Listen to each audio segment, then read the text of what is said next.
Barangay Love Stories. Love Stories.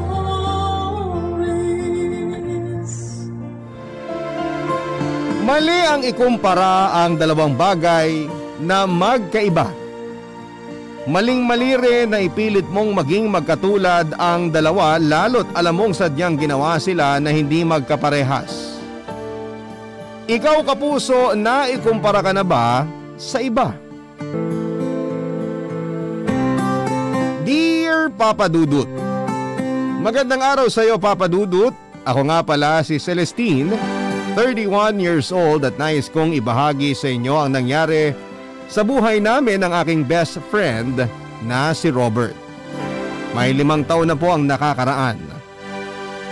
Namatay ang pinsang kong si Lina na siya namang karelasyon noon ni Robert ng mahigit 7 taon.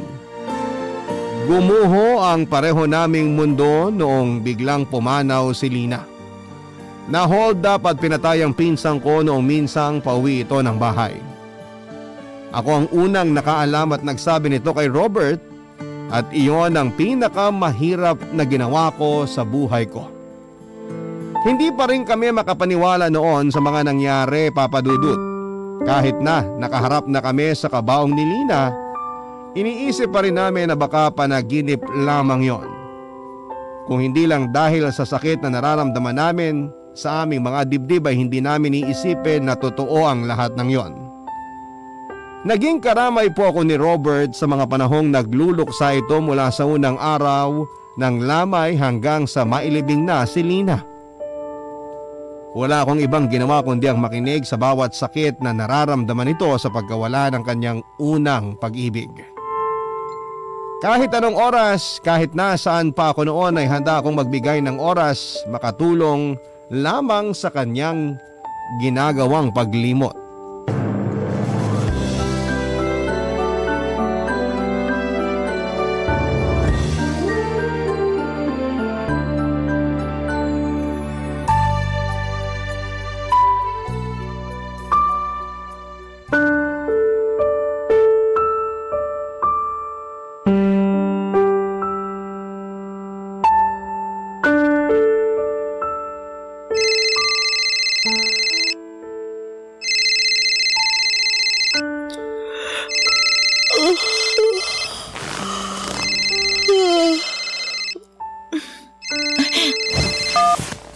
Hello, Robert? Nagising ba kita? Hindi nagpapaantok pa nga lang ako eh. Mabuti naman. Kala ko nakakaistorbo na naman ako eh. Hindi ka nakakaistorbo. May kailangan ka ba? Naalala mo na naman si Lina, no? Wala namang oras na hindi. Mas tumitindi lang talaga pag madaling araw. Kasi mga ganitong oras yung madalas nakasama ko siya eh. Alam ko yan. Ganitong oras mo siya madalas sinusundo sa trabaho. Tapos magpapalipas kayo hanggang umaga dyan sa apartment mo bago mo siya ihatid sa bahay nila. Puro kami food trip sa balkonahe dito sa bahay. Tapos ang lakas pa namin magpatugtog. Mabuti na lang at nasanay na yung mga kapitbahay ko kaya hindi na kami nirereklamo sa barangay. Nakakamiss. Parehas lang kayo ng nararamdaman ni Lina kung nasaan man siya ngayon. Sigurado ko habang nag-uusap tayo ngayon, binabalikan din niya yung mga alaala niyo sa balkonahe mo. Kung bakit ba naman kasi hindi siya nagpasundo sa akin nung araw na nangyari yun. Kung bakit naman kasi ako pumayag na huwag siya sunduin at hintayin na lang siya dito sa bahay. Kung bakit naman kasi... Walang may kasalanan sa inyong dalawa sa nangyari. Pero kung sinundo ko siya noon, kung nagpumilit akong puntahan siya tulad ng ginagawa ko dati, Di sana wala ako sa ganitong sitwasyon. Di sana hindi ako mag-isa ngayon. Di sana kasama ko pa siya ngayon. Ay, sige, iyak mo lang yan. Nakakapagod ng umiyak. Parte yan ng pag-move on. Hindi na ata ako makakapag-move on dito, Celestine. Sa totoo lang, wala naman talagang naka-move on sa pagkawala ng mga minamahal nila sa buhay eh. Nasasanay lang tayo sa sakit ng pagkawala nila at nagiging parte na yun ng araw-araw natin. Hindi ko na maintindihan yung sarili ko. Minsan dahil sa sobrang sakit, gusto ko na lang siyang tuluyang burahin sa buhay ko. Minsan naman kahit gaano kasakit, ayokong bitiwan siya at ang mga alaala niya. Kasi sanay ako sa mga alaala niya eh. Kasi yun yung dahilan kung bakit naging maganda ang tingin ko sa mundo noon. Oras sa makakapagsabi kung alin sa dalawang yan ang mangyayari sa'yo. Hayaan mong hilutin ka ng panahon. Hayaan mo. Hayaan ko na naman. Tulad nung hinayaan ko siya umuwi mag-isa no madaling araw na yon. Baka kasi hanggang dun lang talaga ang buhay niya. Baka kasi yun na yung hangganan ng tadhana sa kanya. Napakapangit naman ng tadhana na yan. Nagdidikta na mangyayari kahit na alam na mayroong masasaktan. Mayroong maiiwanan. Shhh! May dahilan ng lahat. Balang araw maiintindihan mo rin kung bakit kinailangan mangyari to. Sa ngayon kung pwede at kung kaya, gamitin mo lahat ng madaling araw na meron ka ngayon para matulog. Baguhin mo ang nakasanayan mo. Sa ganung paraan, baka makatulong para unti-unting mabawasan yung sakit. Baka kasi nasasaktan ka lang talaga dahil nakadikit ka pa sa routine nyo kahit wala na siya. Pwede mo ba akong samahan ngayon? Pwede mo ba akong puntahan? Kailangan ko lang ng kasama. Hindi ko na alam ang gagawin ko eh. Oo naman. Teka lang ha, maghihilamos lang ako. Bigyan mo ako ng 30 minutes. Sige, salamat. Tinulungan ko si Robert sa abot ng aking makakaya. Huwag lamang siyang mag-iba ng tuluyan dahil sa sakit na nararamdaman niya sa pagkawala ni Lina. Hindi ko man maamin sa kanya noon pero ako yung mas nahihirapan dahil habang nagluluksa sa paborito kong pinsan ay kailangan ko rin siyang alalayan para makapag-move on na. Samantalang ako noon ay walang nag-offer ng tulong para mapagaan yung bigat na dinadala ko. Masyado atang nasanay ang mga tao sa paligid ko na matapang ako at kaya ko ang lahat. Kung alam lamang nila na bawat pagtulong ko kay Robert, pagkatapos ng araw ako naman tong nagbababad sa sakit ng mag-isa. Mabilis lang naman ding lumipas ang mga araw, Papa Dudut. Kahit papaano ay nasanay na si Robert na wala na nga si Lina. Nakakangiti na rin siya noon kahit papaano at ganon din ako. Siyempre hindi naman maiiwasan na may mga araw pa rin na madadapa ka sa kalungkutan noon. Pero nagagawa pa rin naming bawiin yon at makatayo. Naging madalas pa rin ang pagsasama-sama namin ni Robert tulad ng dati. Mas nagkakaroon pa nga ito ng oras sa friendship namin dahil wala na si Lina na kumukuha madalas ng oras niya.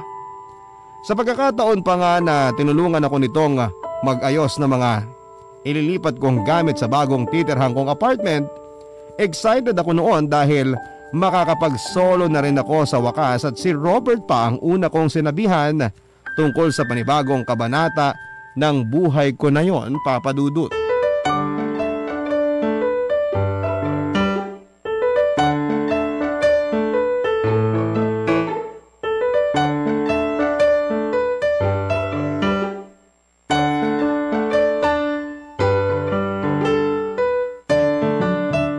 Grabe, ang dami mong abubot dito sa kwarto mo. Sigurado ko bang dadali mo tong lahat sa bagong apartment mo? Baka mamaya wala ka na matulugan yan. Importante sa akin lahat yan, no? Kahit tong 2 bote ng mayonnaise? Nanay ka na ba? Ang hoarder mo eh. Lalagyan ko kasi yan ng coins. Ano ka ba? Gusto mo na alkansya? Regaluhan kita sa sahod ko. Oy, tumigil ka nga dyan, ha? Sobrang importante niyang 2 bote ng mayonnaise na yan. Akin na nga! Itong mga bote ng mayonnaise na to, ang pinakaunang naambag ko dito sa bahay nung nagkatrabaho ako. Ang sentimental mo talaga, no? Ay, teka. Nakita mo tong papel na to? Huwag mo sabihin sa akin na yan yung ambag mo sa classroom nyo nung elementary ka. Che! Naalala mo si Rafael? Yung unang crush mo nung college tayo? Nung naghahanap ako ng papel dahil biglang may pa-surprise quiz si Ma'am Nieves, siya yung nag-abot. Siya yung hindi nagdamot. Kung nag-quiz kayo nun, bakit parang blanco naman yung papel? Hindi ko ginamit. Mabuti na nga lang at may ekstrang papel na nakasingit dun sa libro ko, kaya yun yung ginamit ko. Siguro yung papel na yan, ilang araw mo yung nalikalikan yan, no? Hoy, hindi lang yon. Itinatabi ko pa yan sa pagtulog ko. Grabe ka. Teka, bakit nga pala hindi naging kayo nun? Mukha naman naging close kayong dalawa. May kulang eh. Crush mo na nga, di ba? Ano pang kulang? Hindi enough yung crush lang, no? Basta ang hirap explain. Yung tipong hindi ko nakikita yung sarili ko na magko-commit ako sa kanya. Ganon. Ang juicy. Napaka-arte. Isabihin mo na kung anong gusto mong sabihin, pero walang spark. Wala talaga, as in. Alam mo, ang dami naman nating daldalan. Mag-ayos na nga tayo para makapagmerienda pa. Okay, galing ko na tong kahon na to sa may pinto. Sige, salamat.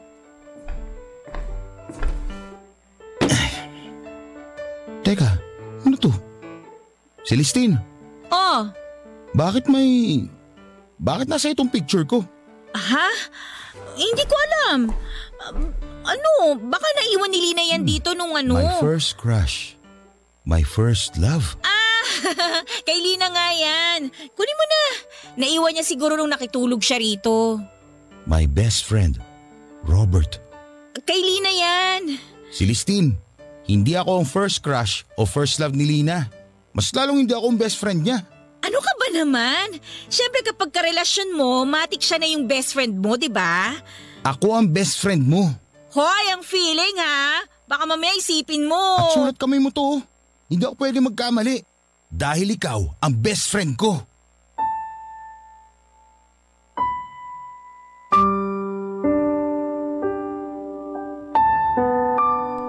Papa Dudut, hindi ko noon matignan sa mga mata si Robert. Alam kong kahit anong pagdideny ko noon ay hindi pa rin siya maniniwala dahil sinusuka na ng picture na yon ang katotohanan. Naging awkward ang sitwasyon namin. Nagpaalam na ito at sinabing hindi na siya makikimeryenda kasama ako dahil dadalaw pa raw siya sa puntod ni Lina. Alam kong gumawa lamang siya ng rason para makatakas sa sitwasyon na yon at nagpapasalamat akong ginawa niya yon dahil wala akong masabing kahit na ano sa kanya. Mula noon, Papa Dudut, ay hindi na nagpakita pang muli si Robert sa akin. Naintindihan ko naman kung bakit. Nakakabigla nga naman ang revelasyon na nalaman nito. Magkababata kami ni Robert, kami ang unang nagkakilala at naging magkaibigan bago siya nakilala ni Lina. Mas matanda lang si Robert ng 1 taon sa amin ni Lina kaya naman madali lang din kaming nagkasundong 3. Kami ang naging best friends ni Robert dahil parehas lang kami noon ng pinapasukang school mula elementary hanggang kolehiyo. Dito nga nagsimula na magkaroon ako ng pagtingin sa kanya pero nilihim ko lamang yon. Naramdaman ko naman kasi na kaibigan lamang ang tingin niya sa akin, mas lalo ko ngang nilihim ang nararamdaman ko noon nang inamin niya sa akin na gusto niyang ligawan si Lina. Nasaktan ako noon pero nagawa ko pa siyang ilakad sa pinsan ko hanggang maging sila. Unti-unti namang nasanay na ako sa sitwasyon naming 3. Lalo't nakita ko naman na pareho silang masayang magkasama sa paglipas ng maraming araw. Mga kwento ng pag-ibig, kwento ng buhay at kwento ng pag-asa. Nasa Spotify na, Barangay Love Stories. Pakinggan kahit kailan, kahit saan. Barangay Love Stories sa Spotify. Kinig na, kabarangay! Papa Dudut, aminado naman ako na hindi nawala ang feelings ko para kay Robert. Natuto lamang akong masanay na hindi masakta noon habang nakikita ko silang magkasama ni Lina. Muli na namang bumangon ng nararamdaman ko kay Robert nang malaman niya ang tungkol sa lihim kong pagtingin sa kanya. Para bang nagbukas muli yung sinira kong pintuan sa pagitan namin. Nasaktan ako na umiwas siya pero naisip kong para rin yon sa ikabubuti naming dalawa lalo't alam ko na hindi naman niya yon kayang suklian pa. Para tuluyan ng maisara ang kabanata ko sa kanya ay sinubukan ko makipag-date sa iba pero hindi naman nag-work. Ayaw ko nang dayain pa ang sarili ko dahil kahit na anong gawin ko ay alam kong si Robert pa rin ang tinitibok ng puso ko. Lumipas, Papa Dudut, ang maraming buwan pero wala pa ring naging paramdam si Robert. Siguro ay talagang nabigla siya sa nalaman niyang feelings ko para sa kanya. Nasaktan man ako dahil parang nawala na ako ng best friend sa pagkakataong yon pero nagpatuloy na lamang ako. Kaya naman hindi ko inaasahan noon na bigla itong susulpot muli sa buhay ko kung kailan naglalakad na ako paabante papunta sa buhay na hindi na siya kasama. Nadatnang ko itong naghihintay sa labas ng trabaho ko. Tataguan ko sana siya noon pero nakita na niya ako at nilapitan ako nito at nakaramdam ako ng panginginig nang muli ko siyang maamoy.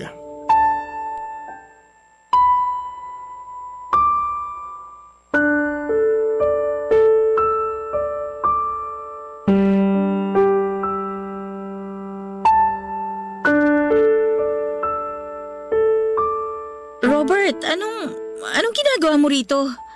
Kumusta ka? After mong umiwas? After mong hindi magparamdam? Heto, okay pa rin naman. Sorry, nabigla lang talaga ako. Paano naman ako? Hindi mo ba naisip na nabigla rin ako na nahalungkat mo yung matagal ko nang tinatago? Hindi mo rin ba naisip na nabigla ako after mong hindi nagparamdam at itapon ng friendship natin? Hindi ko tinapon ang friendship natin. Bakit bigla ka nawala? Siguro kasi natakot ako na baka hindi ko masuklian yung nararamdaman mo. Sinabi ko bang suklian mo? At sino nagsabi sa yung ibibigay ko sa yung nararamdaman ko para suklian mo? Hindi nga ba? Hindi. Itinago ko yung nararamdaman ko sa iyo ng ilang taon. Paano mo nasabi na may balak akong ibigay sa iyo yon? Alam ko kung ano yung pwesto ko sa buhay mo. Kaya alam kong hindi ko dapat yun ibigay sa iyo. Aksidente mo lang nalaman ng lahat. Wala akong balak sabihin, no? Pero nalaman ko na eh. O ano naman ngayon? Alam mo wala namang kailangang baguhin sa sitwasyon natin eh. Hindi porket alam mong mahal kita. Mahal mo pa rin ako? Alam mo umalis ka na lang. Umalis ka na lang ulit. Nasasanay na nga akong wala ka tapos bigla kang babalik. Biglang ang dami mong tanong. Nung nawala ako, marami nga akong tanong sa isipan ko. Paano nga kaya kung ikaw ay napansin ko noon at hindi si Lina? Yan naman ang wag na wag mong tatanungin ulit sa akin. Si Lina ang totoong gusto mo noon at hindi ako. Dahil kung ako, marami kang oras para ako yung piliin mo. Alam ko naman yun. Pero nitong mga nakaraan nung hindi ako nagparamdam, hinanap ko bigla yung presensya mo. Wala akong ibang naiisip kung hindi ikaw. Hindi ko alam pero sa pag-iwas ko, parang nawala na si Lina sa isipan ko. Alam mo wag mo na akong utuin o bolahin. Tanggap ko, Robert. Tanggap kong best friend mo lang ako. Pero paano kung pwede pa pala tayo? Anong ibig mong sabihin? Celestine, dumating ka sa buhay ko bago si Lina. Ginawa mong lahat para sa akin. Hindi ako bulag sa mga sinakripisyo mo nung nag-move on ako sa pagkawala ng pinsan mo. Celestine, ngayon lang naging maliwanag sa akin kung bakit nagawa mong lahat ng yun para sa akin. Dahil mahal mo ko. Pero hindi tayo pareho ng nararamdaman eh. Ang alam ko lang sa lahat ng tao sa mundo ngayon, ikaw yung hinahanap-hanap ko. Ikaw yung kailangan ko at sana maramdaman mo rin kahit paano na kailangan mo ako. Robert! Naka-move on na ako kay Lina. Hindi naman tama na habang buhay ako nakaasa sa kanya, hindi ba? At kung nasan man siya ngayon, alam ko na masaya siya sa bala ko sa atin. Baka nga siya rin yung gumawa ng paraan para malaman ko yung feelings mo para sa akin eh. Baka… Hindi kasi pwedeng ako lang yung may feelings dito para sa'yo, Robert. Gusto ko mahal mo rin ako, hindi dahil mahal kita, kundi dahil talagang mahal mo ko. Celestine, wala ko ibang maisip na babaeng pwedeng pumalit kay Lina sa buhay ko kung hindi ikaw. Ikaw lang. Kaya kung bibigyan mo ako ng chance, papatunayan ko sa'yo na ikaw lang. Ikaw lang talaga.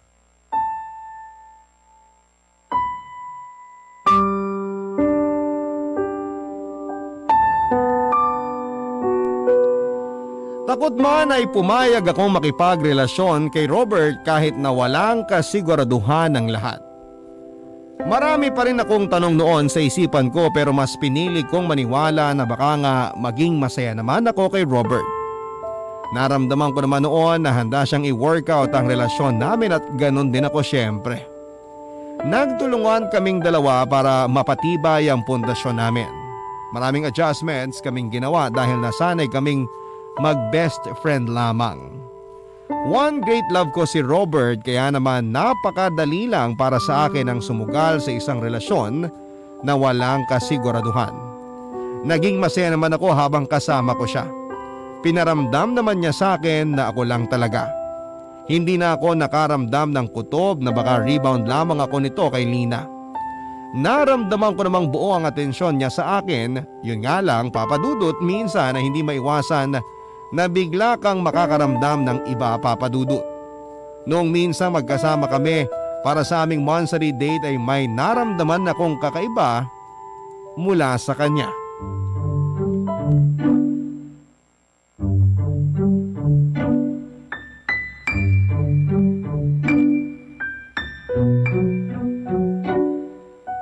Happy Mansari! Happy Mansari! Yan na ba isusuot mo? Oh, bakit? Ayaw mo magbistida para feminine? Pag nakamaong pants, hindi na ba feminine? Para lang sana akma sa date natin. Hindi kasi ako komportable na nakabistida o palda eh. Para bang feeling ko napapasukan ng hangin yung tiyan ko. Tsaka para akong kakabagin, alam mo yun. Bakit si Lina hindi naman kinabag nun? Oo nga pala no, mahilig nga pala siya magbistida nun. Oo, wala nga maong yun eh. Ang alam ko lang na meron. Kaya pala parang gusto mo ko magbistida ngayon. Nasanay lang kasi sa ganung bihis niya. Pero ikaw naman yan eh. Desisyon mo na yan kung saan ka magiging komportable. Ayoko namang ipilit sa'yo yung isang bagay na ayaw mo. Salamat. Celestine, ang ganda mo ngayon. Makeup lang yan. Hindi dahil sa makeup yan eh. Basta, maganda ka. Salamat. Mukhang mas gaganda ka kapag nagpa-short hair ka at nagpakulay ka ng buhok. Ha? Yung kahit hanggang baba lang na haba ng buhok, tapos kulay burgundy yung buhok mo. Perfect yun. Parang buhok ni Lina? Gandang-ganda kasi ako sa buhok niya nung nagpagupit siya eh. Kaya yun, laging ganun na yung buhok niya. Nasabi nga niya sa akin. Lahat talaga ng gusto ko nun, sinusunod niya. Ang swerte ko. Mahal ka kasi niya. Ikaw di ba mahal mo ako? Oo naman. Di magpa-short hair at magpakulay ka na rin. Patunayan mong mahal mo ako. Grabe naman yung basihan mo ng pagmamahal. Joke lang. Parang di ka naman nagjo-joke. Sabi ko nga sa'yo, kahit anong gusto mo, okay lang. Siyempre dun ka sa komportable ka. Nagsasuggest lang naman ako. Kasi nga baka magustuhan mo rin. Binibigyan lang kita ng options. Natry ko na kasi magpaiksi ng buhok noon. Hindi naman ako happy. Mas bagay sa akin yung long hair. Ikaw, bahala ka. Katawan mo naman yan eh. Tara, alis na tayo para maaga tayo makauwi.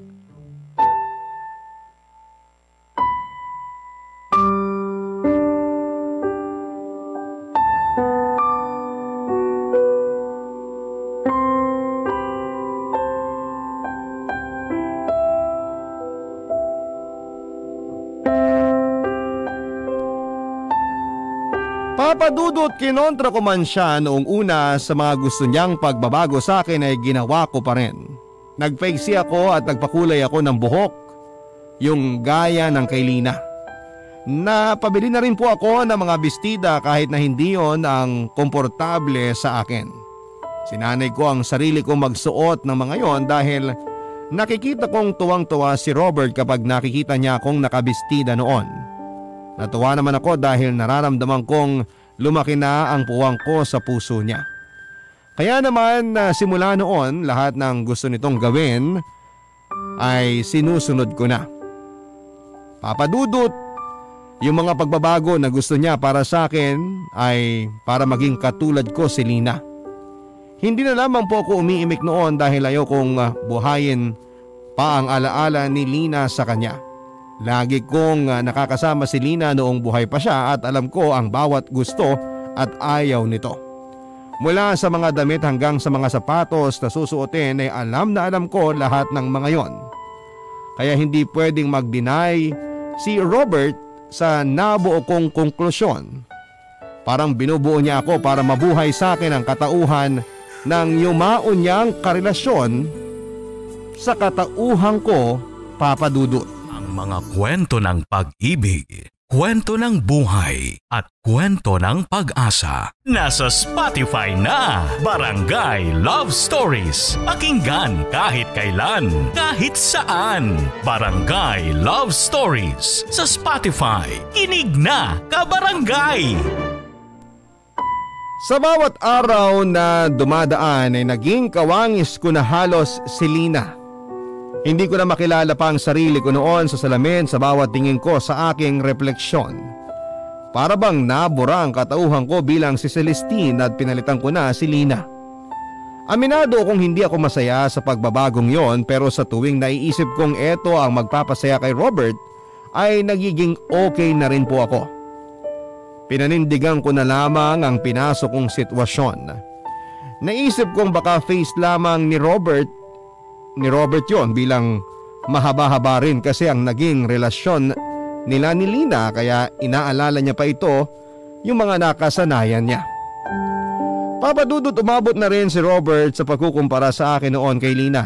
Hindi naman niya sinasadya lahat ng mga sinasabi niyang pagkukumpara sa aming dalawa, pero nasasaktan pa rin po ako dahil mas laging nangingibabaw at nananalo noon si Lina. Ni minsan ata hindi ako nakapalag sa pagkukumpara niya sa aming dalawa ng pinsan ko. Tulad na lamang noon sinundo niya ako sa work para kumain kami sa isang fast food. Wala na kasing ibang mapuntahan noon kaya doon na lamang kami nagtungo para hindi na masayang pa ang oras.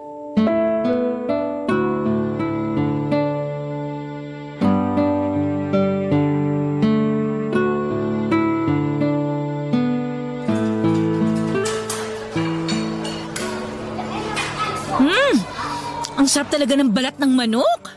Alam mo hindi healthy yan. Kung ano yung bawal, yun nang masarap. Mukha ba ako nagbibiro? O bakit bigla ka magagalit dyan?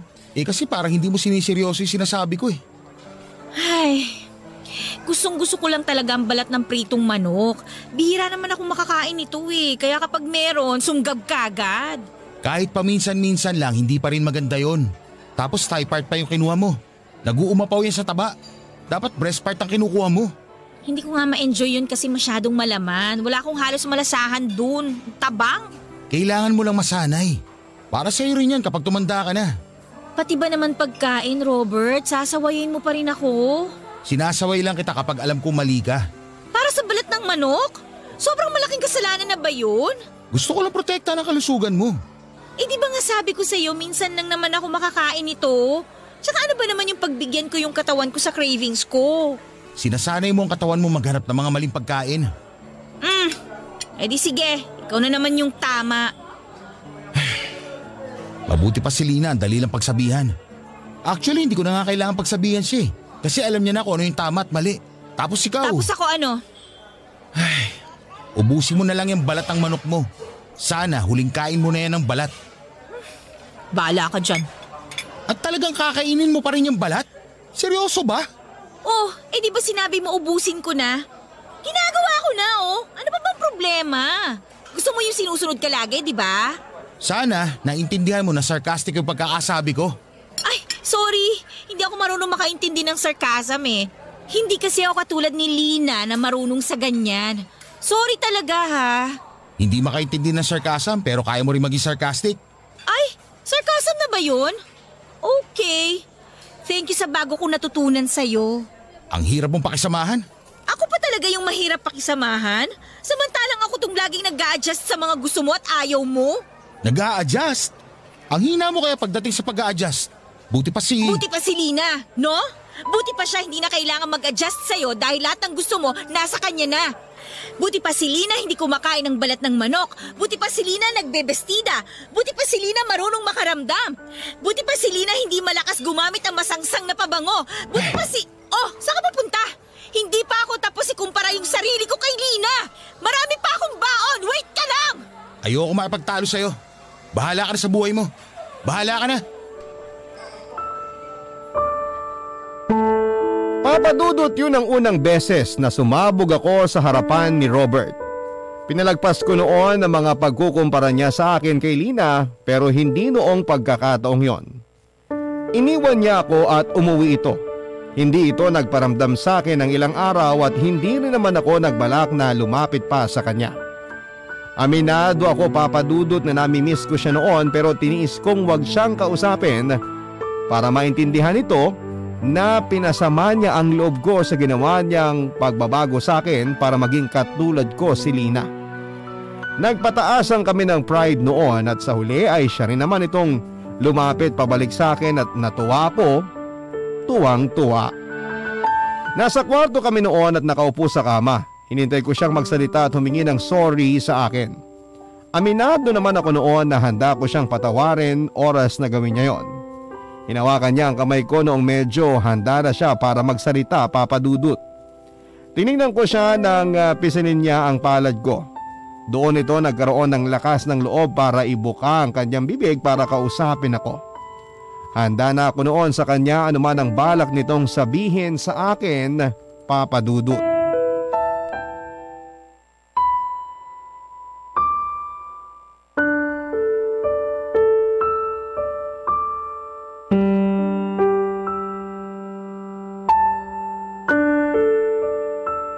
Sorry nung nakaraan ha. Nung nakaraan lang ba? Oo, Paano naman yung iba? ibang ano. Yung mga oras na kinumpara mo ko kay Lina. Sa mga oras na hinulma mo ko para maging siya. Ayoko mag-sorry dun kasi para din naman yun sa ikabubuti mo. Ikabubuti ko o ikakasaya mo? Ikabubuti mo at ikasasaya ko.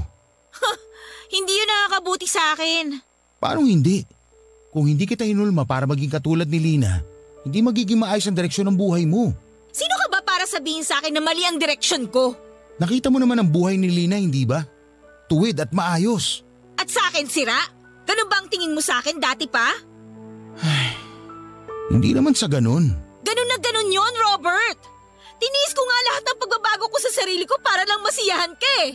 Kahit alam ko na ito yung ikakalungkot ko. Tiniis ko magsuot ng mga damit na ayaw ko. Bakit ako lang nakontento ka sa akin? Yung buhok ko na matagal kong pinahaba, pinaputol ko kasi yun ang sabi mo. Sabi mo doon ako magiging maganda, parang si Lina.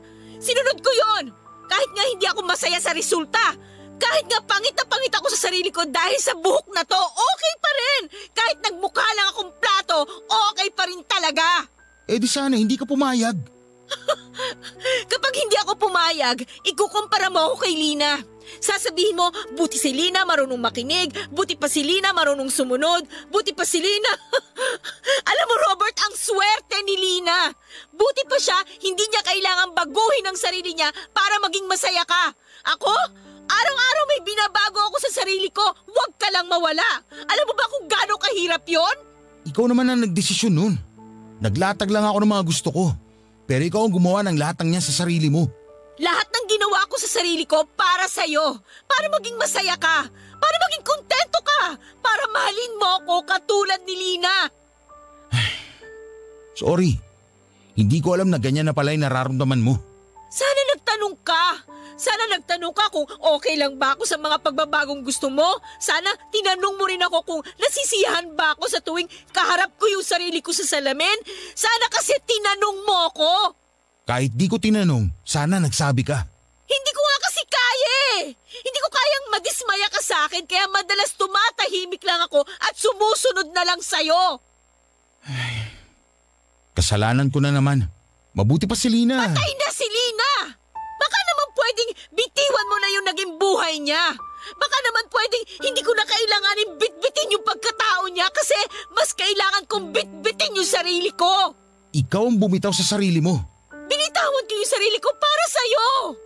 Kaya sana naman bitawan mo na rin si Lina. Hindi ganun kadali yun. Alam mo yung pinagdaanan namin. Alam mo yung relasyon namin. Celestine, intindihin mo naman sana. Sanay pa rin ako sa presensya niya kahit wala na siya. At ako? Paano kung hindi ako masanay na laging presensya niya ang hinahanap mo kapag magkasama tayo? Sorry. Hindi enough ang sorry, Robert. Gusto ko ng pagbabago. Kung gusto mong manatili ako sa'yo, hayaan mo akong bumalik sa dating ako. Hayaan mo akong maging ako. Huwag mo na ako ikumpara at piliting maging si Lina dahil hindi ako siya. Celestine, parang di ko pa kasi kayang bitiwan si Lina. Mahal na kita pero sana maintindihan mo rin na hindi ganun kadaling bitawan na lang si Lina. Hindi kasi pwedeng pareho mo kaming bitbit eh. Kasi kapag pareho mo kaming hawak, natitimbang mo kami pareho at lumalamang siya. Robert, wala na si Lina. Wala na siya. Ako yung nandito.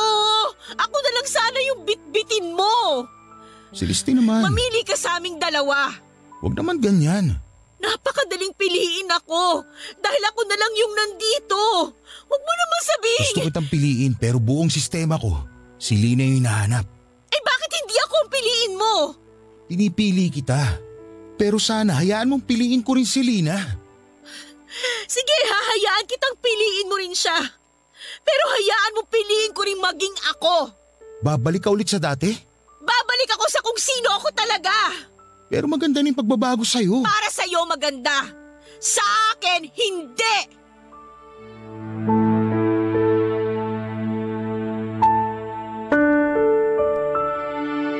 Alam kong wala naman siyang magagawa noon kung ipagpilitan kong ibalik ang dating ako.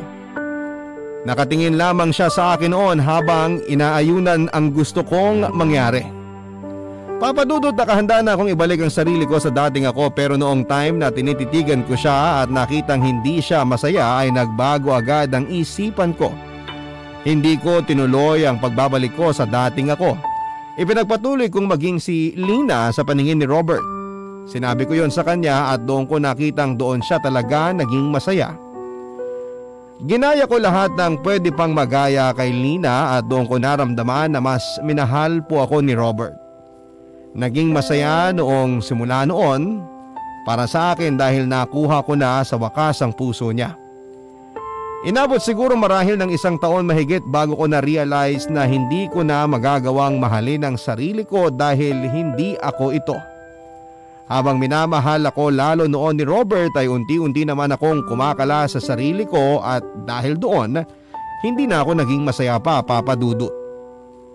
Tinapos ko na ang relasyon namin ni Robert nang maramdaman kong wala na akong natitirang pagmamahal para sa sarili ko. Hindi siya bumitaw noon kahit sinabi kong ayoko na. Pinilit niyang ipagpatuloy ang relasyon namin kahit na ilang beses kong sinabing ayoko na.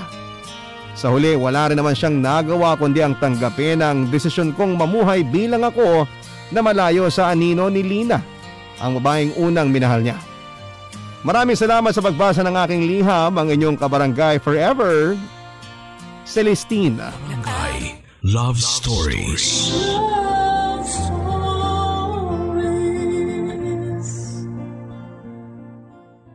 Barangay LS 97.1. 97.1. Number 1. Forever.